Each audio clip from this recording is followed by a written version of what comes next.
ওম শান্তি। আজকে 20 মে 2026 বাবার অমূল্য মহাবাক্য আমরা শুনব। আজকের এই মহাবাক্যে বাবা সার হিসাবে বলেছেন, আত্মার আসল পরিচয় বাবার স্মরণ এবং পবিত্রতা দ্বারা পুনরায় শতপ্রধান অবস্থায় ফিরে যাওয়া। এটা অত্যন্ত এক গভীর সাধনার বিষয়। বাবা বোঝাচ্ছেন, বাচ্চারা তোমরা এই স্থিতিতে থাকো যে আমরা আত্মা, আমাদের স্বরূপ শান্ত এবং আমাদের আসল ঘর শান্তিধাম। এখন এই পুরানো দুনিয়ার ড্রামা সম্পূর্ণ হতে চলেছে, তাই আত্মাদের নিজের ঘরে ফিরে যাওয়ার প্রস্তুতি নিতে হবে। যখনই লৌকিক দুনিয়াতেও কেউ কোথাও যাত্রা করে, তার জন্য তার একটা প্রস্তুতি চাই। আর এখন আমরা পরমধামে যাব, তার জন্য প্রস্তুতি অবশ্যই নিতে হবে। সেই প্রস্তুতির একমাত্র উপায় হল দেহ অভিমান ত্যাগ করে দেহি অভিমানী হওয়া এবং শিব বাবাকে স্মরণ করা। এই স্মরণই বিকর্ম বিনাশ করে আত্মাকে পবিত্র করে তোলে। বাবা বলেন, বাচ্চারা সত্যযুগে এক ধর্ম, এক রাজ্য, এক ভাষা ছিল। তখন ভারত ছিল স্বর্গ, সম্পূর্ণ শতপ্রধান।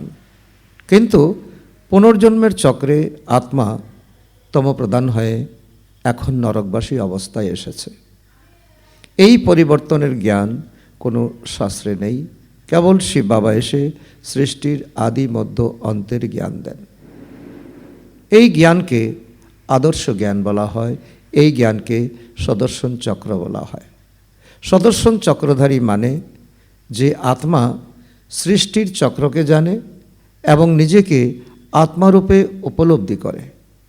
বাবা স্পষ্ট করেন যে মানুষ কখনো ভগবান হতে পারে না। ব্রহ্মা, বিষ্ণু, শঙ্কর দেবতা, কিন্তু পরমপিতা শিব হলেন সর্বোচ্চ, সর্বজ্ঞ, নিরাকার, পতিত পাবন। তিনি কি করেন? তিনি ব্রহ্মার মাধ্যমে ব্রাহ্মণ পরিবার সৃষ্টি করেন এবং রাজ্য শিক্ষা প্রদান করেন, যাতে মানুষ দেবতা হয়ে উঠতে পারে। ব্রহ্মার মাধ্যমে দেবত্বের স্থাপনা হয় এবং রাবণ রাজ্যের অবসান ঘটে। এখন আমরা শুনব আজকের মুরলী বিস্তারে। ওম শান্তি। আজকে বাবা বলেছেন, মিষ্টি বাচ্চারা, নিজেকে জিজ্ঞাসা করো যে কতটা সময় আমি বাবার স্মরণে থাকি। দেহি অভিমানী স্থিতি কতটা সময় থাকে। আসলে এটা হলো এক আন্তরিক যাত্রা এবং আন্তরিক যাত্রার হিসাব নিকেশ। এটাই হলো আসল হিসেব নিকেশ, যে আমি বাবাকে কতটা স্মরণ করি। যখন বাবার পরিচয় আমি জেনেছি, সৃষ্টিচক্রের পরিচয় আমি জেনেছি, আত্মার স্বধর্মকে আমি জেনেছি, আর এখন পরমধামে যেতে গেলে যে দেহি অভিমানী স্থিতি হবে, বাবাকে স্মরণ করতে হবে, তো তার প্রতি আমার লক্ষ্য কতটা। আজকের মুরলী থেকে প্রশ্ন, ভাগ্যবান বাচ্চারা বাবার কোন ডাইরেকশন পালন করে? উত্তরে বাবা বলছেন, বাবার ডাইরেকশন হলো, মিষ্টি বাচ্চারা, আত্ম অভিমানী ভাব। তোমরা সব আত্মারা হলে পুরুষ, নারী নও। তোমাদের আত্মার মধ্যে সমস্ত পার্ট ভরা রয়েছে। এখন এই পরিশ্রম বা অভ্যাস করো যে আমরা কিভাবে দেহি অভিমানী থাকতে পারি। এ হলো অত্যন্ত উঁচু লক্ষ্য। কারণ আমরা যখন স্কুল, কলেজ, ইউনিভার্সিটিতে আমরা পড়ি, তখন আমাদের লক্ষ্য থাকে ডিগ্রি নেওয়া। আর এটা বাবা বলছেন, এই 84 জন্মের মধ্যে আর এই দুনিয়ার লক্ষ লক্ষ নরনারী যে বিদ্যায় পারদর্শী হয়, যে মেধায় সে উচ্চ ডিগ্রি সম্পন্ন হয়, যদি গভীরভাবে বিচার করা হয় তো সবচেয়ে উচ্চ লক্ষ্য হলো যে দেহি অভিমানী হওয়া। আমি আত্মা শরীরের মধ্যে আছি, এই শরীরকে পরিচালনা করছি, আর এই আত্মাকে, আত্মার ভাবনাকে, আত্মার স্থিতিকে উন্নত করার জন্য যে অধ্যবসায়, যে পরিশ্রম, এটা হলো পুরুষার্থ। কারণ আত্মা পুরুষ, আত্মা নারী নয়। আজকের গীত ভাগ্য জাগিয়ে এসেছি। ওম শান্তি। মিষ্টি মিষ্টি আত্মারূপী বাচ্চারা গান শুনেছে। আত্মারূপী বাচ্চারা অর্থাৎ জীবের আত্মারা বলছে যে আমরা নতুন দুনিয়ার ভাগ্য অর্থাৎ স্বর্গের ভাগ্য বানানোর জন্য বাবার কাছে বসেছি।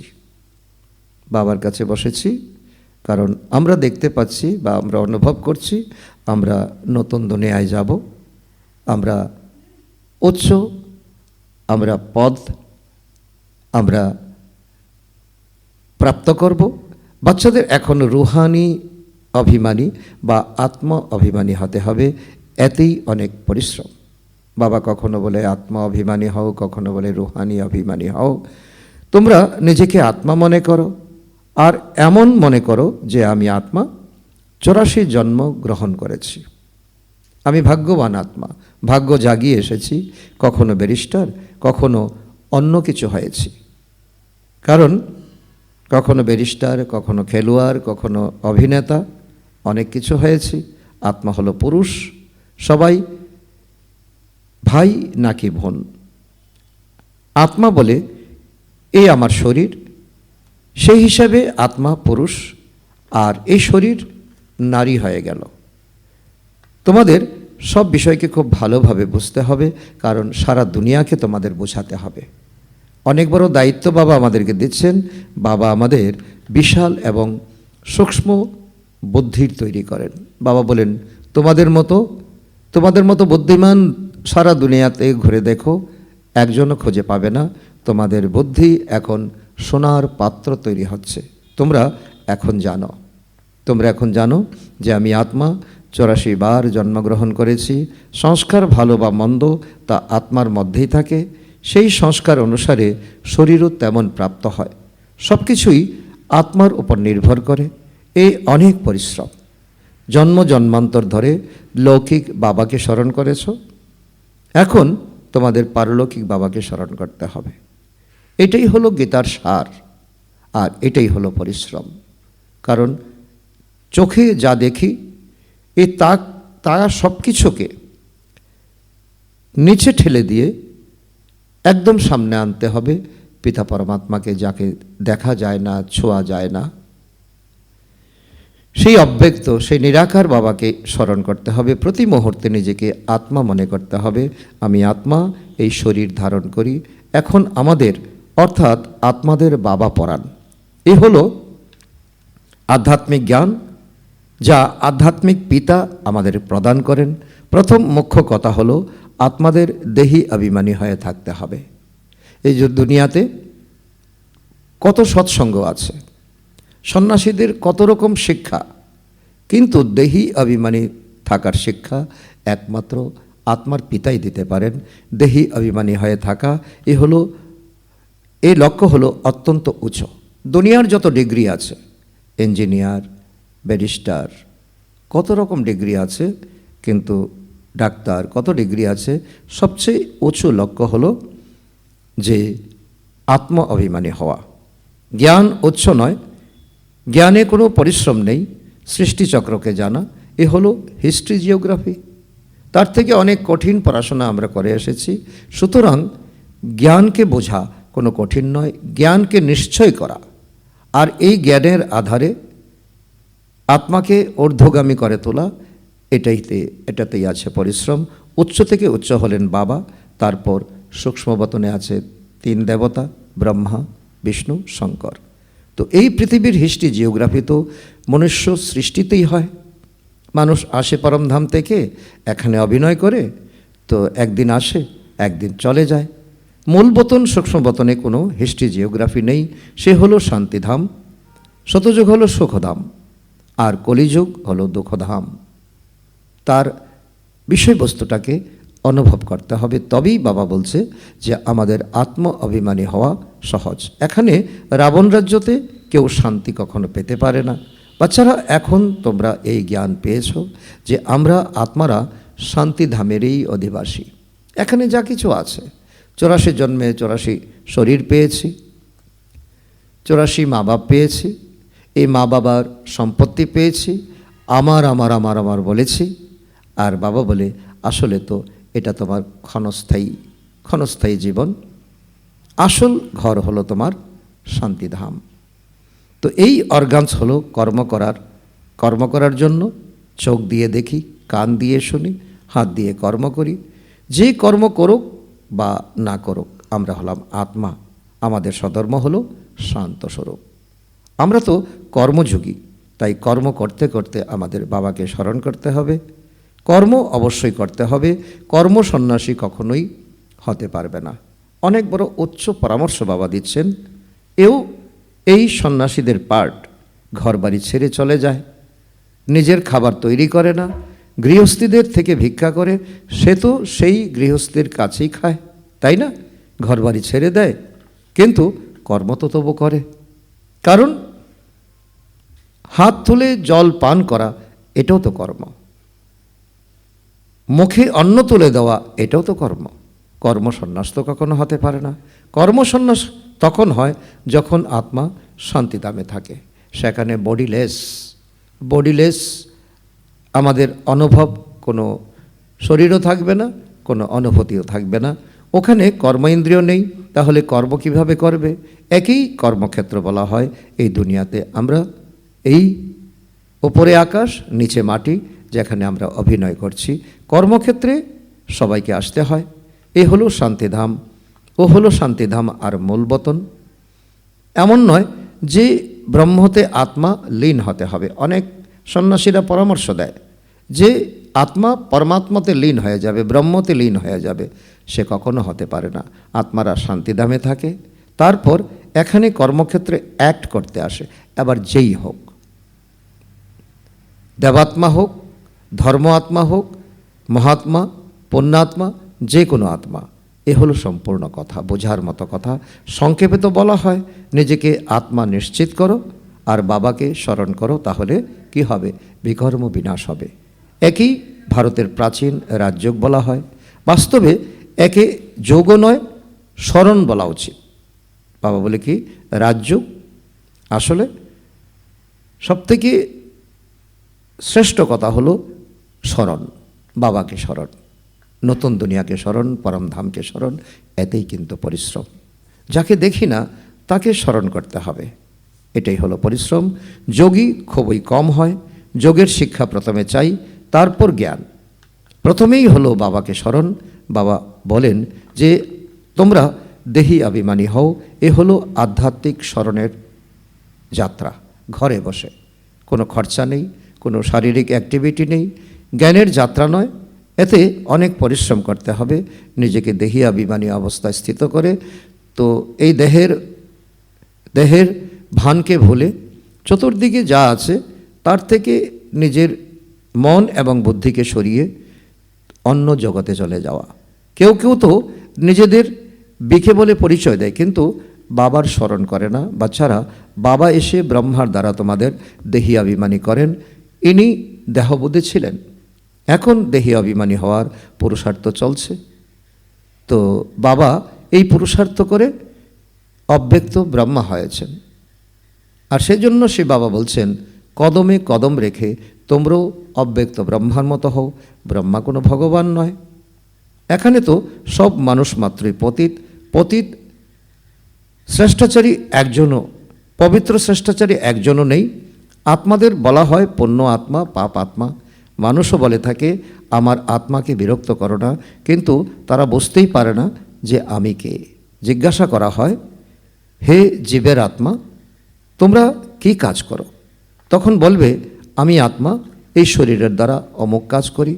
তাই প্রথমে এই কথা নিশ্চিত করে বাবাকে স্মরণ করো। এই আত্মিক জ্ঞান বাবা ছাড়া আর কেউই দিতে পারে না। বাবা এসে দেহি অভিমানী তৈরি করেন। এমন নয় যে জ্ঞানে যদি কেউ তীক্ষ্ণ হয় সেই দেহি অভিমানী হয়ে গেছে, না। যে দেহি অভিমানী হয় সে খুব ভালোভাবে জ্ঞানকে ধারণ করে।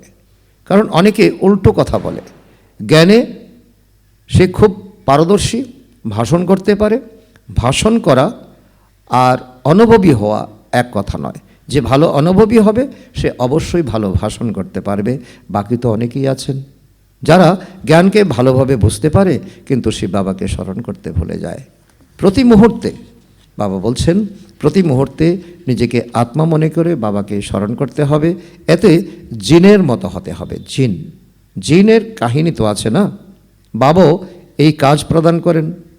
কারণ এক রাজার কাছে জিন এসেছিল, যে বলছে আমাকে কাজ দাও, যদি কাজ না দাও তাহলে আমি তোমাকে খেয়ে ফেলবো।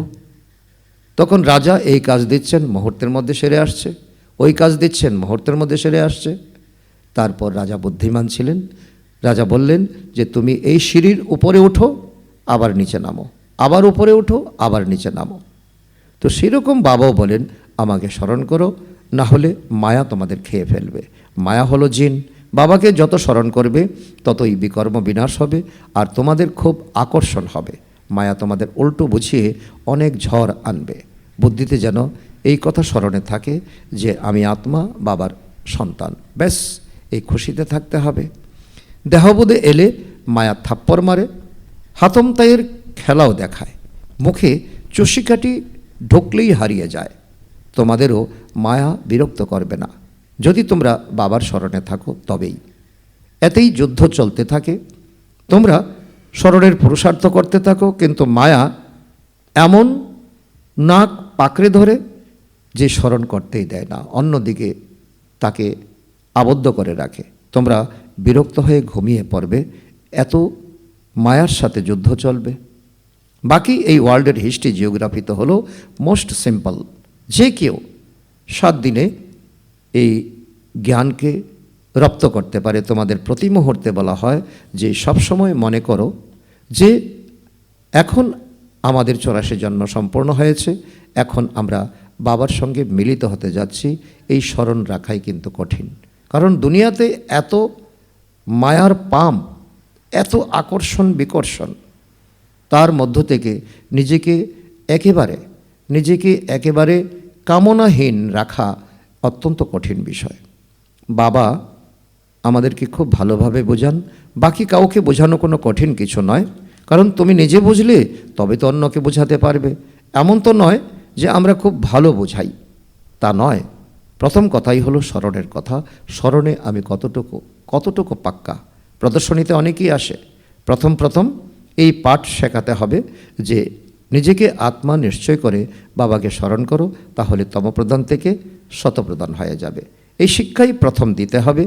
ভারতের প্রাচীন যুগ কেউই শেখাতে পারে না, অসম্ভব। কারণ সন্ন্যাসীরা যায় বিদেশে, আর মানুষ টেনশন ডিপ্রেশনে থাকে, তখন তাদের প্রলোভনে পড়ে যায়। আর সন্ন্যাসীরা বলে আমরা ভারতের প্রাচীন যুগ শেখাতে এসেছি। কিন্তু এটা তো কোনো দেহদারির কাজ নয়, এটা তো নিরাকার পরমপিতা পরমাত্মার কর্তব্য। শতযুগ তো হলোই পবিত্র, ওখানে তো সবাই প্রালব্ধ ভোগ করে। ওখানে জ্ঞান অজ্ঞানের কোনো কথাই নেই, পাপ পুণ্যের কোনো কথাই নেই। আত্মা অকর্ম করে। ভক্তি মার্গে মানুষ বাবাকে ডাকে যে তুমি এসে আমাদের দুঃখ হরণ করো আর সুখ প্রদান করো। শতযুগ আর ত্রেতাতে কোনো গুরু গোসাই বিদ্বান পণ্ডিত কিছুই থাকে না। ওখানে তো মনুষ্য সদ্গতিতে থাকে। তোমরা এই সদ্গতির উত্তরাধিকার 21 জন্মের জন্য পেতে পারো। তোমাদের অনেক বড় লক্ষ্য বাবা দিচ্ছেন। 21 কুল বলা হয়, তাই না? ব্রহ্মাকুমারীরাই 21 কুলের উদ্ধার করে। ভারতের এই মহিমা করা হয়। ভারতে তোমরা 21 জন্মের উত্তরাধিকার লাভ করো। ওখানে তোমরা একই দেবী দেবতা ধর্মের থাকো, অন্য কোনো ধর্ম ওখানে থাকেই না। বাবা এসে তোমাদের মনুষ্য থেকে দেবতা বানান। পবিত্র হওয়া ছাড়া আমরা কিভাবে ফিরে যেতে পারি? এখানে তো সবাই বিকারী এবং পতিত। যেই ধর্ম স্থাপক আছেন তারা তাদের ধর্ম পালনা করেন, তখন তাদের ধর্মের বৃদ্ধি হতে থাকে, কেউই ফিরে যেতে পারে না। একজন অবিনতও ফিরে যেতে পারে না। সবাইকে শতপ্রধান, শত, রজ এবং তমতে আসতেই হবে। ব্রহ্মার জন্য বলা হয় যে ব্রহ্মার দিন এবং ব্রহ্মার রাত। তাহলে কি সৃষ্টিতে একা ব্রহ্মাই থাকবেন? তোমরা এখন ব্রাহ্মণ কুলের তৈরি হয়েছ। তোমরা রাতে ছিলে, এখন আবার দিনের দিকে যাচ্ছ। তোমাদের বোঝানো হয় যে কত সময় তোমরা পূজ্য থাকো আর কত সময় পূজারী হয়ে যাও। যতক্ষণ না বাবা আসছেন ততক্ষণ কেউই ভ্রষ্টাচারী থেকে শ্রেষ্টাচারী হতে পারে না।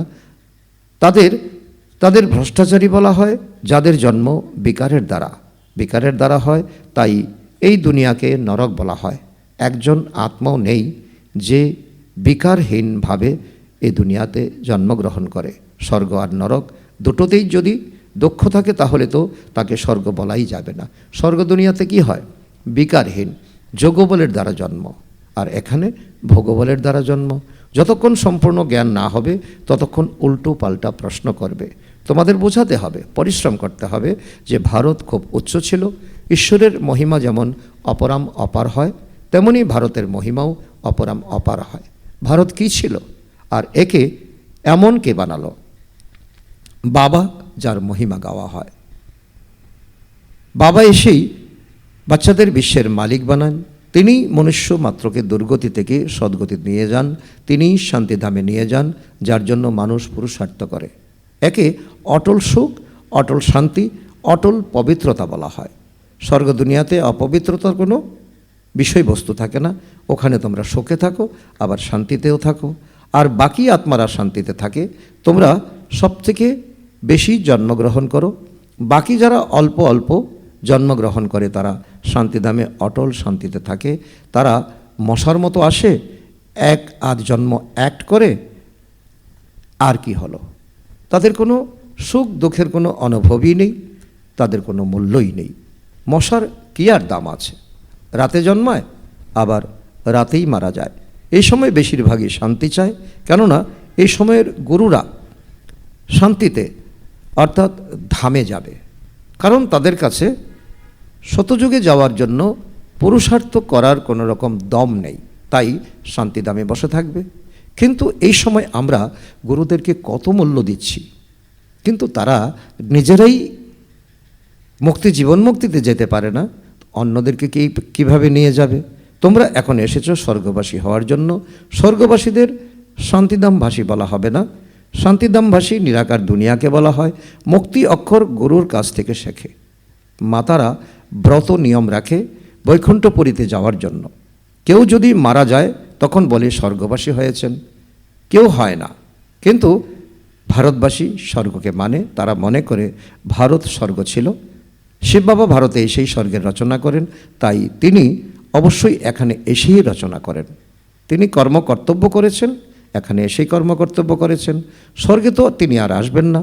তিনি বলেন, আমি আসি স্বর্গ আর নরকের সঙ্গমে, কল্পের সঙ্গমে আসি। ওরা আবার যোগে যোগে লিখে দিয়েছে, কল্প শব্দটি ভুলে গেছে। এই খেলাও কিন্তু বানানো আছে, ড্রামাতে আছে, যা আবার রিপিট হবে, আবার ভুল হবে, আবার ভুল সংশোধন করার জন্য বাবাকে আসতে হবে। এই অন্তিম জন্মে তোমরা বাবাকে আর সৃষ্টি চক্রকে জানো, কীভাবে নম্বর অনুসারে স্থাপনা হয় তা তো তোমরা জানো। তো এই সম্পূর্ণ খেলা তোমাদের ভারতবাসীদের উপরেই বানানো আছে। তোমরা এখন বাবার কাছে রাজযোগ শেখো, তোমরা বাবার স্মরণেই এই রাজ্য পাও। চিত্র তো আছে, তাই না? এইসব চিত্র কে বানিয়েছে? ওনার তো কোনো গুরু গোসাই নেই। কোনো গুরু যদি থাকতেন তাহলে গুরুর তো একজন শিষ্য অবশ্যই থাকতো, তাই না? অনেক হতো। এই জ্ঞান একমাত্র বাবা ছাড়া আর কেউই জানতে পারে না। অনেকে জিজ্ঞাসা করে, এই চিত্র কি তোমাদের দাদা বানিয়েছে? তো এ তো বাবা দিব্য দৃষ্টির দ্বারা সাক্ষাৎকার করেছেন, তারপর আর্টিস্ট দিয়ে বানিয়েছেন। তিনি বৈকুণ্ঠেরও সাক্ষাৎকার করিয়েছেন। এখানে স্কুলে কিভাবে চলে, কি ভাষা হয়, সব সাক্ষাৎকার করেছেন। বাচ্চারা যখন ভাট্টিতে থাকতো তখন বাবা তাদের চিত্ত বিনোদন করাতেন। তখন তো জ্ঞান তেমন ছিল না। করাচিতে কেবল তোমরাই আলাদা ছিলে, যেন নিজেদের রাজত্ব, সব কিছুই তোমাদের, অন্য কেউই তা বুঝতে পারতো না। মনে করতো এ হলো ভগবানের কোর্ট। বাবা বুঝিয়েছেন যে তোমরা হলো সন্ন্যাসিনী, কিছুই না, কিন্তু এক নম্বর। এক বাবাকে ছাড়া তোমরা আর কাউকে স্মরণ করবে না। ওরা তো ক্রাইস্টকেই সন্ন্যাসী বলে জানে, তাকে ছাড়া কাউকে জানে না। ননসের কথা বাবা বলছেন। তোমরা জানো উত্তরাধিকার একমাত্র শিব বাবার থেকে পাওয়া যায়। সে বাবা তো হলো বিন্দু, তিনিও কারোর দ্বারাই বোঝাবেন। সেই জন্য আমাদের কাঁধে অনেক বড় দায়িত্ব, আমরাই এখন বোঝাবো। প্রজাপিতা ব্রহ্মা তো অবশ্যই এখানেই হবেন। বাবা বলেন যে ওনার অনেক জন্মের অন্তিম জন্মের পতিত শরীরে আমি প্রবেশ করি। আচ্ছা, মিষ্টি মিষ্টি হারানিধি বাচ্চাদের প্রতি মাতা পিতা বাপদাদার স্মরণের স্নেহসুমন আর সুপ্রভাত। আত্মাদের পিতা তার আত্মারূপী বাচ্চাদের জানাচ্ছেন নমস্কার। আমরা আত্মারূপী সন্তানরা আমাদের মাতা পিতা বাপদাদাকে জানাই স্মরণের স্নেহসুমন, সুপ্রভাত ও নমস্কার। ধন্যবাদ বাবা, ধন্যবাদ। আজকের মুরলীর ধারণার জন্য মুখ্যসার 1 নম্বর, জ্ঞানকে খুব ভালোভাবে ধারণ করে দেহে অভিমানী হতে হবে, এতেই হলো পরিশ্রম। এই লক্ষ্য হলো অত্যন্ত উৎস। এই পরিশ্রমেই আত্মাকে শতপ্রদান হতে হবে। নাম্বার 2, জিন হয়ে স্মরণের যাত্রা করতে হবে। মায়া যতই বিঘ্ন আনুক না কেন মুখে চুষিকাটি দিতে হবে। মায়ার দ্বারা বিচলিত হইও না, একের স্মরণের থেকে ঝড়কে দূর করতে হবে। আজকের বরদান, বাপদাদার বরদান আমাদের বাচ্চাদের প্রতি, সাধনকে ব্যবহার করলেও সাধনাকে নিজের আধার বানিয়ে সিদ্ধি স্বরূপ ভব। তার অর্থ বাবা বলছেন, পুরানো দুনিয়ার যে কোনো আকর্ষণীয় দৃশ্য বা অল্পকালের সুখের উপকরণ ব্যবহার করতে গিয়ে বা দেখতে গিয়ে ওই সাধনের বশবর্তী হয়ে যাও। সাধনের আধারে সাধনা করা ঠিক যেন বালির উপর বিল্ডিং তৈরি করার মতো। সেজন্যই কোনো বিনাশী সাধনের ভিত্তিতে যেন অবিনাশী সাধনা না হয়। সাধন কেবলমাত্র মাধ্যম, আর সাধনা হলো নির্মাণের ভিত্তি। সেজন্য সাধনাকে মহত্ব দিয়ে তবেই সাধনা সিদ্ধি লাভ করবে। আজকের স্লোগান, যদি কোনো দুর্বলতার সামান্য অংশ থেকে যায় তবে তার থেকে বংশ বৃদ্ধি হবে এবং তোমাদের পরবশ অর্থাৎ অন্যের অধীন করে দেবে। আজকের অব্যক্ত ইশারা, সদা অবিচল অটল একরস স্থিতির অনুভব করো। এর অন্তর্গত বাবা বলেছেন, বুদ্ধিকে এক জায়গায় স্থির রাখার যে যুক্তি পেয়েছ সেটা স্মৃতিতে রাখো, একে নড়তে দিও না। দেহ এবং দেহের দুনিয়া থেকে মুক্ত হয়ে মন বুদ্ধির বিমানে চড়ে 1 সেকেন্ডে অধিকারী এবং নিরাকারী স্থিতির অনুভব করো। বুদ্ধিকে বিচলিত হতে দিও না, অন্যথায় যুদ্ধে অনেক সময় ব্যর্থ যায়। তপস্বীরা যেমন সর্বদা নিজ আসনে বসেন, তেমনি নিজের একরস স্থিতির আসনে বিরাজমান থাকো, তবেই ভবিষ্যতে সিংহাসন পাবে। আচ্ছা, ওম শান্তি।